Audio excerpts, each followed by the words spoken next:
Ito yung drain motor ng Panasonic yata to. Washing machine. So ayaw niyang humila yung drain. Ito yung dito nakasakwit yung drain motor cable para hilahin niya to. Para hilahin niya yan. Ayan o. Para hilahin to. Ito yung mismong pinaka-valve ng drain. No. So ito yung socket ng drain motor. Chinek ko, meron naman siyang 220 volts, tapos to binaklas ko siya. Mag-direct ako ng 220 volts dito. Siyempre kailangan maingat lang tayo. Ginamitan ko siya ng wire na sirang soldering iron. Ito yung dulo. With caution. Siyempre 220 to. Nakatap siya dyan. Sinaksak. Nung una ayaw umikot. Yung pala, no, ang nakita kong problem is itong part ng motor na to is nag-crack na, no? Itong white nag-separate na dito sa color black na base. So nangyari, sumasayad siya dito. Ang galaw tuloy ng motor pag every time na i-power, gumaganon-ganon lang, no? Hindi siya tumutuloy umiikot. Tapos napansin ko na nakababa nga itong black to sa white. Yung pala, nag-crack na itong white na to dun sa white dito sa likod. So wala na siya nag-hold. So ginawa ko, hindi ko na na-video no? Pero para makita nyo kung sakaling ganito na encounter nyo, itong nag-mighty band na ako dito. Mighty band ko na itong white na to dito. Hindi ko alam kung may factory banding din siya na bumitaw na lang. Pero ang isang sure ako is itong white sa likod ay humiwalay na, nag-crack na against dito sa white sa harap. Ngayon mighty band ko na yan, pati sa likod. Kaya pag binalik natin, ayan. Saka mapapansin nyo, pag okay siya, ayan, mararamdaman mo yung pag-ikot niya na may resistance na bumibigla. Ayan, yun, bigla, ganun siya. Pag nakatamang alignment na ulit dahil naka mighty band na tong black portion dito sa white portion. So ikakabit na natin ngayon. Ito, ganito yung orientation niya. Ayan. So tinest ko na rin to. So ito, risky to, do this at your own risk, no? So syempre 220 to. Pero dahil sandali lang naman, saksak natin. Ayan, umiikot na. Kanina ayaw umikot yan, parang nginginig lang siya kanina. Ngayon yan, umiikot na kasi nasa tamang alignment na siya. So okay na, bunutin na natin ulit. Again, risky itong ganito. Kung baguhan pa kayo sa pag-handle ng mga kuryente, huwag nyo akong gayahin. So babalik na natin ngayon to dito. So since may gear to, ang pag-install natin, ito ang ibabaw natin.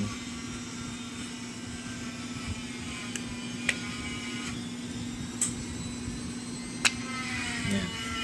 Kalimutan ko lagyan ng grasa.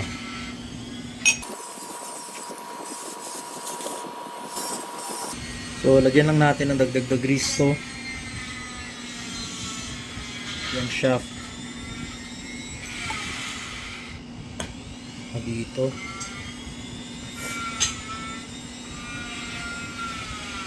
So bahit lang. Oop.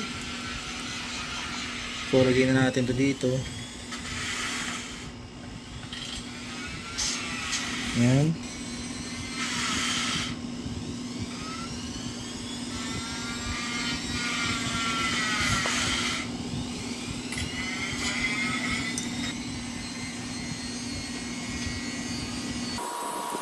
So balik na natin to. So since may gear to na baka mag-drop, kabit natin siya pa ganyan.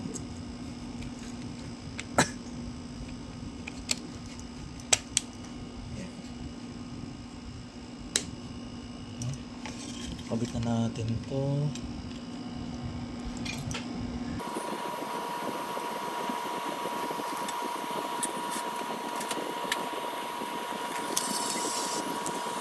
So yan, no?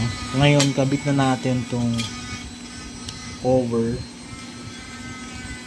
Lock din yan. Isang Phillips screw lang. Okay. Ngayon natanggal yung cable. Kabit lang natin.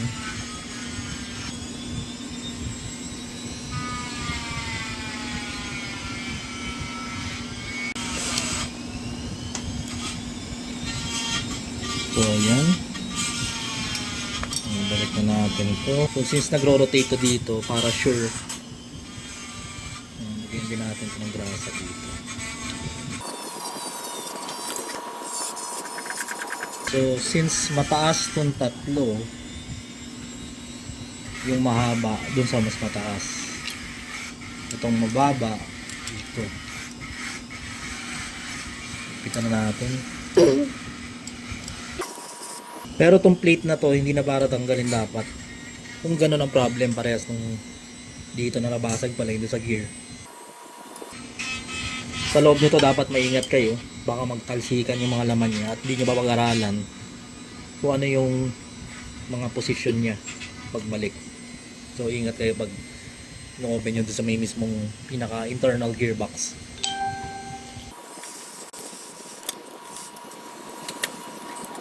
So testing natin, dapat to umatras pag pinower natin siya. Naka na yung cordon. So pa-power ulit natin, no, so risky na naman to. Tingnan nyo lang to kung gagalaw. Saksak mo pag sinabi ko Sige. Ayan, umatras. No? Bitaw.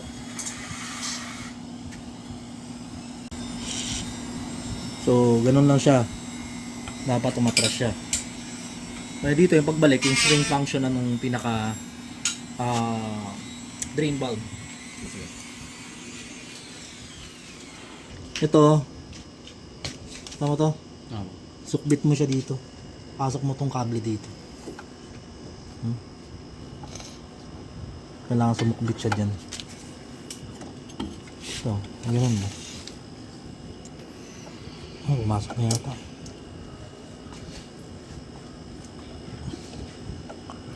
So yan, nakasukbit na.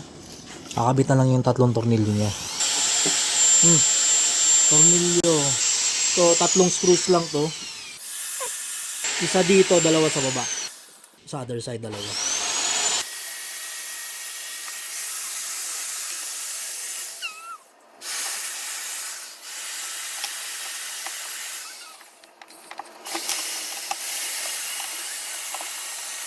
Sakman natin yung socket. Sakman natin yung socket, no?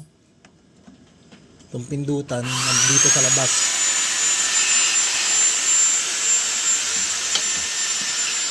Tapos,